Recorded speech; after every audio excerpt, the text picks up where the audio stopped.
Hello and welcome to Beer Club. I'm Luke, this is Beer Jerk. This week we are drinking Chufty Badge, a golden mild from Garage Project.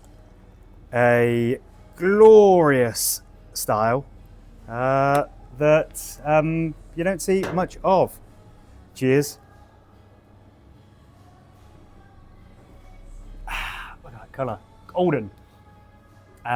Pretty unusual take on the mild style, but then again, not necessarily, which we'll get to shortly as we cover a brief whistle-stop history of mild. It's a beer from Garage Project. You have probably heard of Garage Project. I think the last time we had a Garage Project beer, I maybe compared them to the Beatles of New Zealand brewing. They're not the Beatles. They're not the most important brewery in history. Like the Beatles are one of the most important bands in the history of music. But Garage Project are gigantic. They are so important. They are so impressive. Just across the board, what they do with their hop growing and development projects, with their wild workshop and wild fermentation. They just won a gold medal at World Beer Awards for their I think was it their Crete? No, it was their lambic. Which is quite incredible, and they really just go further, and they're able to do that because they are very successful. They make a lot of great beer. A lot of people love drinking their beer, and they reinvest into doing really cool stuff that passionate people like us are really into. So yeah, really across the gamut of beer styles. They touch everything. They're a very creative brewery.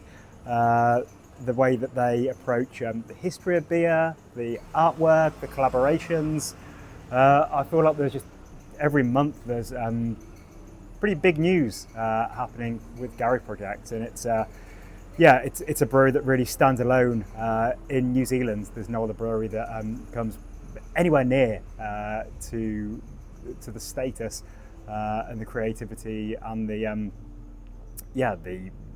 passion, the skill of Garage Project. I made that sound like other breweries are shit. Other breweries are not shit, but Garage Project have just been able to really leapfrog and do loads and loads of cool stuff. So one of those cool things is making less commercially popular beer styles such as mild, which I think has maybe just got a branding problem. I think a lot of people would love drinking mild if they drank it, but it's kind of ordering something called a mild in a pub. It's not that cool, I suppose. I guess that's what happened to it in the 60s when the style kind of disappeared. So going back further to the old country, England, and especially the Midlands, which is where my people come from, mild was it was what beer was. It was the most popular style of beer. It was the beer of the working men's clubs and everywhere. But even earlier than that, a couple hundred or so years ago, the word mild just meant fresh beer, very fresh beer. So mild was the name of all the beer that was being served fresh out of the taps at every venue going, and it could be any colour. So more often it might be a golden colour, and it could be any strength. So mild would have been 6%, 7%, kind of whatever. Mild was just the name of fresh beer, and as we talked about previously, regional variation from place to place. And before the things became industrialised, and there were trains, and there was conformity and uniformity. Words had kind of different meaning from place to place, and beers tasted different from place to place, just depending on who was brewing them. There was no BJCP guidelines telling you exactly what a beer needed to be. And then World War I came along, and there was rationing and shortages, and that was a huge point for the history of beer in Britain, when a lot of beers just became lower in ABV. I think a lot of people think about history and they think about these stories of table beer and small beer and children drinking beer and everyone drinking beer all the time, and it was all 2%. That wasn't actually really the case at all. Beer hundreds of years ago was strong, you know, it's 5-6%. And also there were lower alcohol beers. It was this great reset around the time of the First World War that there were just shortages of everything. And also money. No one had any money, so even if brewers could make high quality beer with lots of this expensive ingredients and malts, no one could have afforded it really. So that was when you saw the big shift to beers in this sort of 3% region. And also around that time, the word mild solidified into meaning a beer that was lower in ABV and a bit darker. So a mild is a brown beer, and it's malty, but it's definitely not roasty. It's a far cry from a stout or a porter. It is a beer that has malt layers and complexity, Horlicks, biscuitiness. Obviously that is not the case here, which I'll get to shortly. And then a few decades later, in the 1960s, mild pretty much disappeared. It's the same story I talk about every week when I'm talking about historic European beer styles. It was Pilsner that killed it. You know, all the youngsters in the swinging 60s, they wanted to drink the cool, new European, bubbly, light thing. They didn't want to drink their granddad's mild that he was drinking down the Returned Servicemen's Club.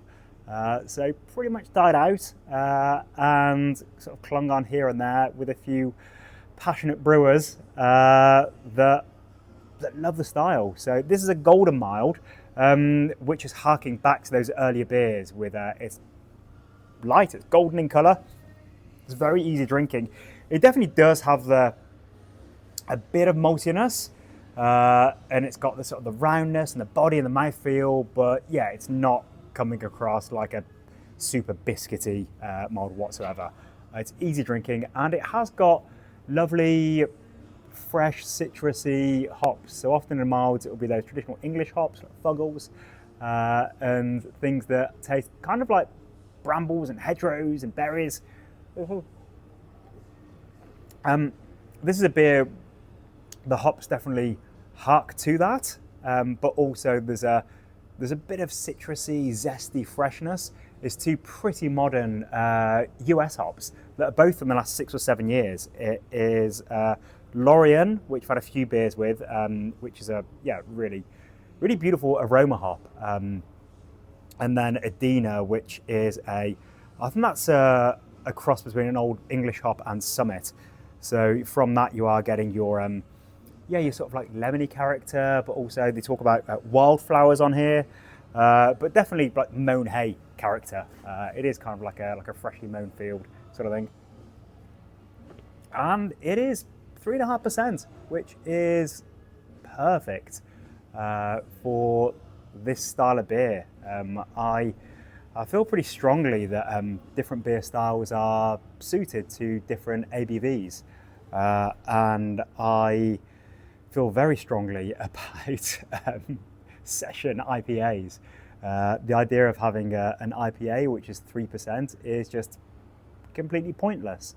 The IPA style needs to be held together by the slickness that comes from alcohol. There's no way to recreate it really. It's sort of like the oily slickness that you get when you drink a vodka, and it clings to the side of the glass. That's what alcohol is. That's why a 7% IPA tastes fantastic, because it's the great body and support to the hop character and everything else, and why 3% IPA tastes like absolute shit.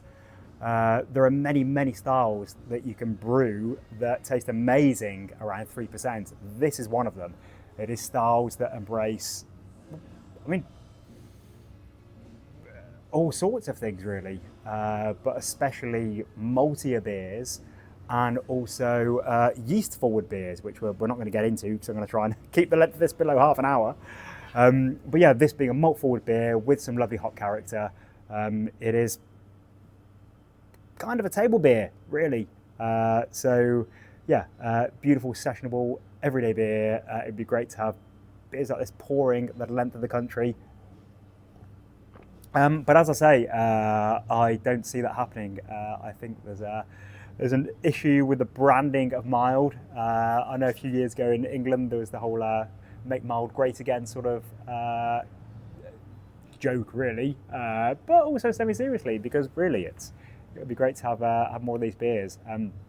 Mild is A real ale traditionally, which again, we're not going to be here for hours, but real ale is beer that is fresh, that is alive, that is drawn from the wood, cask beer. So casks are wooden casks, barrels, and you get metal ones as well, but they're different to keg beer that we all experience. So when you draw a beer from cask, it is drawn with gravity. It's those big hand pumps that you see when you go to England. And it's fresh beer that needs to be drunk within 2 or 3 days of it being tapped, whereas keg beer has a layer of CO2 on top of it that's pumped in, so it just stays in pristine condition. It's the same once it's been tapped as when it was just in a keg by itself, because no air or anything gets in there. So a well-kept cellar is absolutely essential when having real ales. The only place that correct me if I'm wrong in the comments, but the only place that serves real ale in New Zealand is Garage Project, which is a couple hundred yards from here at Small Gods on the Auckland Beer Mile. So yeah, really great traditional English brewery, and they serve cask beer with gravity. You do see hand pumps around the country, especially in Christchurch is a great place for it. Those beers are poured from plastic bags. So it's kind of a good compromise that you can have at the correct temperature, and you have the low carbonation, but it's not drawn from the wood. It's not cask beer. It's beer from a plastic bag, which generally does taste fantastic. So yeah, maybe there are some places in Christchurch or around the country that I don't know about that have cask beer, but yeah, don't get those mixed up. So yeah, mild, traditionally a real ale. Obviously, this is in a can. It is a bit more fizzy, a bit more lively. It's golden. Maybe this, as I say, is the one to change people's minds, get more people drinking mild. And a Chufty badge, I don't know if this is part of New Zealand parlance or not. Chufty badge is just like a pat on the back, basically. So it's like an ironic thing to award somebody. It's not an actual real badge, but you'd give someone a Chufty badge for like taking the bins out or something. Anyway, enough from me. Great work, Garage Project. Great work to the brew team. Please continue making really interesting beers like this. I will keep drinking them, and when I can, getting them out to you brilliant Beer Jerk members. See you next time. Cheers.